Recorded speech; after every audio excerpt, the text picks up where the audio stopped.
Hello students, this is R P Singh. Welcome once again. हम कक्षा 7 mathematics में अध्याय 3 आंकड़ों का प्रबंधन पढ़ रहे थे। इसी अध्याय में आगे है दंड आलेख, बार ग्राफ। अगर आंकड़े दिए हुए हैं तो उनसे हम दंड आलेख किस प्रकार से बनाते हैं, इसके लिए मैंने एक एग्जाम्पल लिया है। निम्नलिखित आंकड़े किसी कक्षा के 6 विद्यार्थियों द्वारा 600 में से प्राप्त किए गए कुल अंकों को दर्शाते हैं। इन्हें एक दंड आलेख द्वारा निरूपित कीजिए। किसी कक्षा के 6 स्टूडेंट ले लिए, 600 नंबर का उनका पेपर हुआ। 600 नंबर में से जितने उन्होंने प्राप्त किए वो यहाँ पर लिखे गए हैं। इधर विद्यार्थियों के नाम हैं और ये प्राप्तांक है।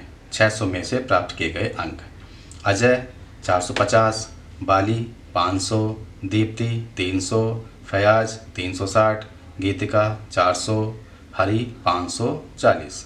तो हमें इन आंकड़ों से दंड आलेख या बार ग्राफ बनाना है। तो इसके लिए हमने यहाँ पर लाइन खींच दी है। इसके लिए हम ग्राफ पेपर का भी यूज़ कर सकते हैं या सिंपल पेपर का भी यूज़ कर सकते हैं। जैसे कि मैंने इस पेपर पर ये लाइन खींच ली है और एक इसके परपेंडिकुलर लाइन खींच ली है, लंबवत लाइन खींच ली है। विद्यार्थियों के नाम दिखाएंगे यहाँ पर और ये 600 में से प्राप्त अंक हैं। तो यहाँ पर एक स्केल मानना बहुत ज़रूरी है। यहाँ पर डिस्टेंस 1-1 सेंटीमीटर की है, ऊपर भी डिस्टेंस 1-1 सेंटीमीटर की है। तो यहाँ पर स्केल में क्या माना है, स्केल एक इकाई 50 अंकों को दर्शा रही है।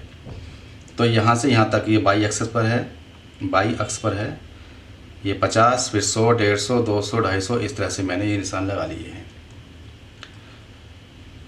इधर साइड में 1-1 सेंटीमीटर की डिस्टेंस पे हम विद्यार्थियों को दर्शाएंगे। पहला स्टूडेंट है अजय, इसने 450 अंक प्राप्त किए। 1 सेंटीमीटर का गैप छोड़ के हमने जो आगे का सेंटीमीटर है या जो आगे का खाना है इसमें 450 अंक यहाँ पर आएंगे। यहाँ पर इसको दर्शाया हमने, ये सीधी लाइन खींच ली यहाँ से। तो ये अजय के प्राप्तांकों को दर्शाएगा। इस तरह से बाली ने 500 अंक प्राप्त किए, तो 500 यहाँ पर है, इसके आगे जाएगा ये। और यहाँ से हमने एक गैप लेके आगे के खाने को इस तरह से ब्लॉक बना दिया है। उसके बाद दीप्ति 300 के लिए 300 आगे यहाँ आ जाएगा। ये 300 के आगे यहाँ पर दर्शाएंगे। ये कॉलम दीप्ति के लिए, इससे अगला कॉलम फयाज, ये 360 है तो 350 यहाँ तक है, इससे थोड़ा सा ऊपर जाएगा 360 आ जाएगा यहाँ पर। ये फयाज का कॉलम हो गया। गीतिका 400 के लिए लाइन हो गई, ये गीतिका का कॉलम हो गया। और इसी प्रकार से हरी ने 540 अंक प्राप्त किए। 540, 550 से थोड़ा सा कम रहेगा तो ये हरी का कॉलम हो गया। तो इस तरह से हमने दंड आलेख को दर्शा लिया है। ग्राफ पेपर पर भी बना सकते हैं या सिंपल कॉपी के पेपर पर भी बना सकते हैं। पिछले पेपर में या पिछले क्वेश्चन में हमने एक ही दंड आलेख बनाया था। अब आगे हम दोहरा दंड आलेख खींचना सीखेंगे। इसके लिए दूसरा एग्जाम्पल लिया है। एग्जाम्पल 2, गणित की अध्यापिका यह जानना चाहती है कि तिमाही परीक्षा के बाद उसके द्वारा पढ़ाई में अपनाई गई नई तकनीक का कोई प्रभाव पड़ा या नहीं। वह सबसे कमज़ोर 5 बच्चों द्वारा तिमाही परीक्षा 25 में से और 6 माही परीक्षा 25 में से प्राप्त किए गए अंकों को लेती है, जो इस प्रकार है। अध्यापिका ने तिमाही परीक्षा के बाद विशेष तकनीक का उपयोग करके पढ़ाई को प्रभावशाली बनाया और वह जानना चाहती हैं कि उस तकनीक का असर विद्यार्थियों पर पड़ा या नहीं पड़ा। तिमाही परीक्षा 25 नंबर की थी। 25 नंबर में से तिमाही परीक्षा में ये 5 विद्यार्थी लिए गए हैं जो सबसे कमज़ोर थे। आशीष ने 10 नंबर प्राप्त किए, अरुण ने 15, कविश ने 12, माया ने 20, रीता ने 9। ये तिमाही परीक्षा के नंबर हो गए। विशेष तकनीक का यूज करने के बाद में छमाही परीक्षा हुई, 25 नंबर की ही छमाही परीक्षा हुई। इन बच्चों के प्राप्तांक निम्नलिखित हैं। आशीष 15, अरुण 18, कविश 16। तो अब ये जानना चाहती हैं कि इनमें कुछ सुधार हुआ या नहीं हुआ। तो इसको दंड आलेख के माध्यम से समझने की कोशिश करेंगे। यहाँ पर दोहरा दंड आलेख बनाना पड़ेगा, एक छमाही का और एक तिमाही का। पहले तिमाही का फिर छमाही का। तो इसके लिए ये एक्स एक्सिस, इस पर बच्चों के नाम दिए गए हैं, बच्चों के नाम लिखे जाएंगे। और वाई एक्सिस पर, वाई अक्ष पर बच्चों के प्राप्तांक होंगे। तो यहाँ भी हमें एक पैमाना मानना होगा, एक स्केल मानना होगा। तो यहाँ पर स्केल क्या मानेंगे?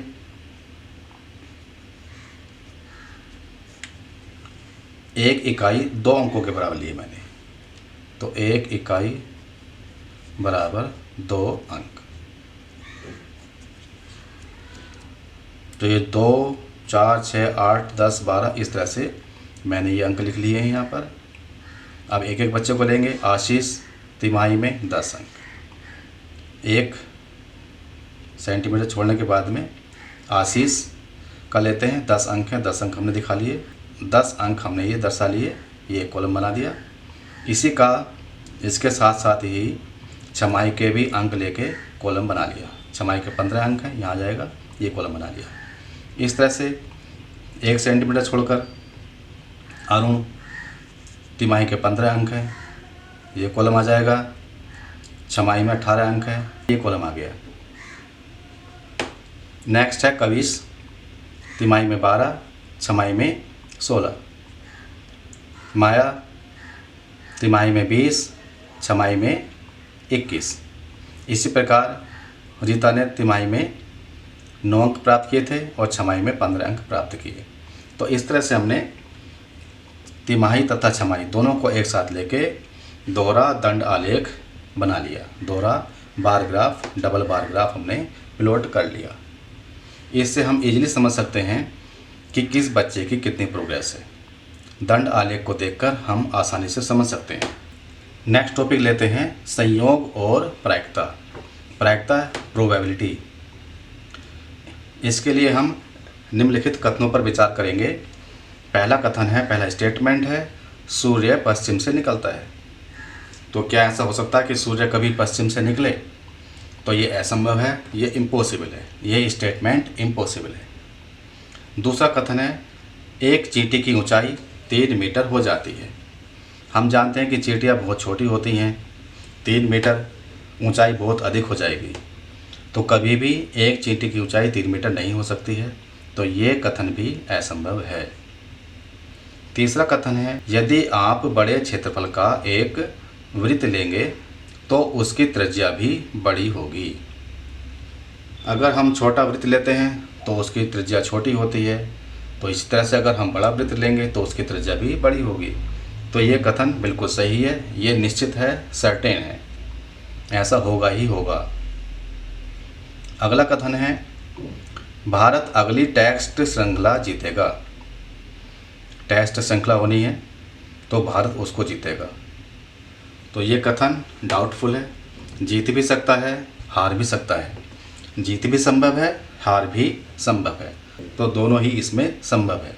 इसी तरह से अगर हम किसी सिक्के को उछालने पर चित आएगा या पट आएगा, तो जैसा कि हम जानते हैं एक सिक्के में चित यानी हेड या पट यानी टेल, हेड एंड टेल होती है। तो जब हम सिक्के को उछालते हैं तो या तो हेड आता है या फिर टेल आता है, चित आता है या पट आता है। तो दोनों ही आने के चांस, दोनों ही आने के संयोग बराबर बराबर हैं। इसी तरह से एक पासा लिया हमने, डाई को कहते हैं, उसमें 6 फलक 6 फेसेस होते हैं। तो विभिन्न संख्या आने का क्या संयोग है? तो हम जानते हैं कि अगर हम पासे को उछालेंगे, पासे में 6 फलक होते हैं जिस पर संख्या लिखी होती है 1, 2, 3, 4, 5, 6। तो अगर हम उछालेंगे तो 1 भी आ सकता है, 2 भी आ सकता है, 3 भी आ सकता है, 4 भी आ सकता है, 5 तथा 6 ये भी आ सकते हैं। 6 से अधिक नहीं आएगा क्योंकि पासे में 6 से अधिक फेस होते ही नहीं है, संख्या होती नहीं है। तो इनके आने का संयोग भी समान है, बराबर है, कुछ भी आ सकता है। जैसा कि हम सिक्का उछालते हैं तो उसमें संभव परिणाम कितने हो सकते हैं? उसमें 2 ही संभव परिणाम हो सकते हैं, या तो चित होगा या फिर पट होगा। तो एक सिक्के के लिए एक चित्त या पट का प्राप्त करना एक समप्रायिक इक्वली लाइकली घटना है। यहाँ पर ये इक्वली लाइकली घटना को समझना होगा कि संभव परिणाम इक्वली लाइकली क्या हो सकते हैं। तो जैसे हम सिक्के को उछालते हैं तो या तो चित्त आएगा या फिर पट आएगा, दोनों ही समप्रायिक हैं, दोनों ही इक्वली लाइकली हैं। तो एक चित्त आने की क्या प्रायिकता होगी, 1/2 होगी, आधी होगी। इसी तरह से एक पट आने की प्रायिकता भी या प्रोबेबिलिटी भी 1/2 होगी, आधी होगी। अब हम पासे की बात करें, जब हम पासे को उछालते हैं तो पासे में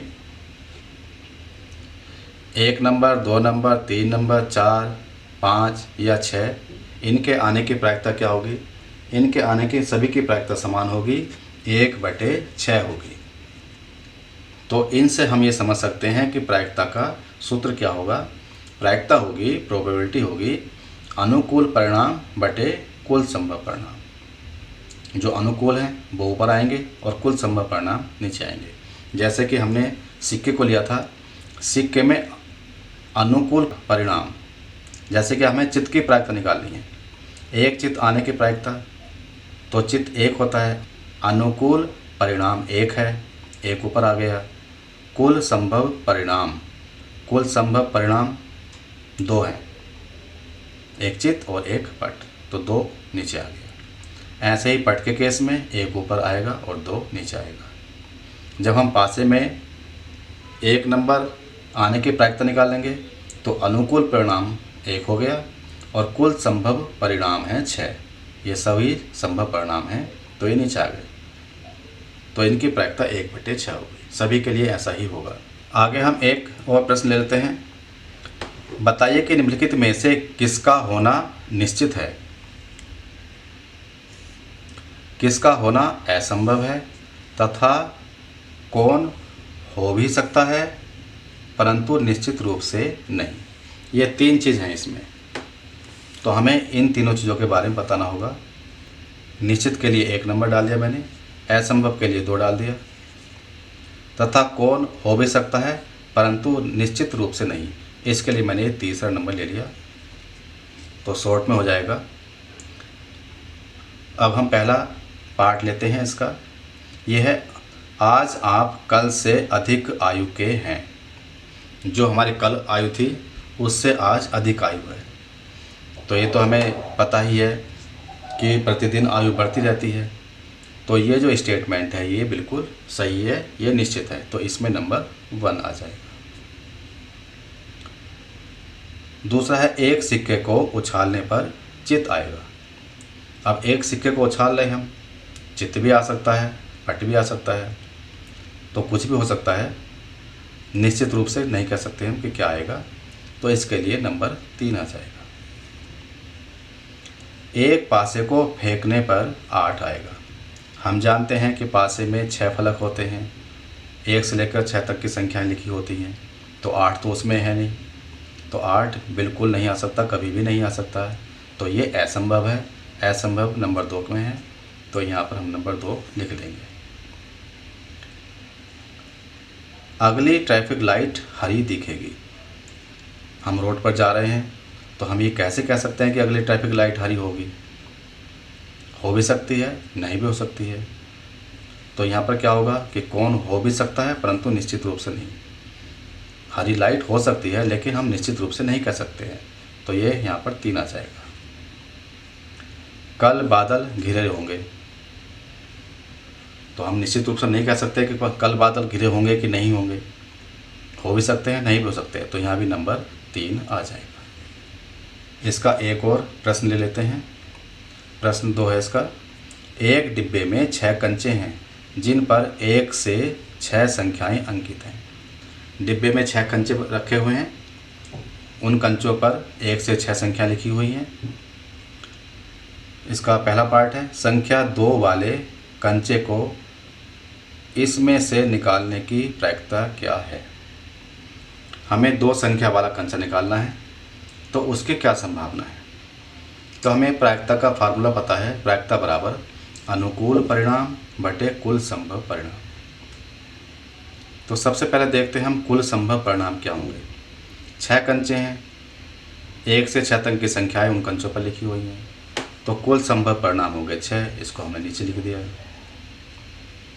हमें 2 संख्या वाला कंचा निकालना है, तो 2 संख्या वाला केवल एक ही कंचा होगा, अनुकूल परिणाम एक ही होगा, तो ऊपर 1 आ जाएगा।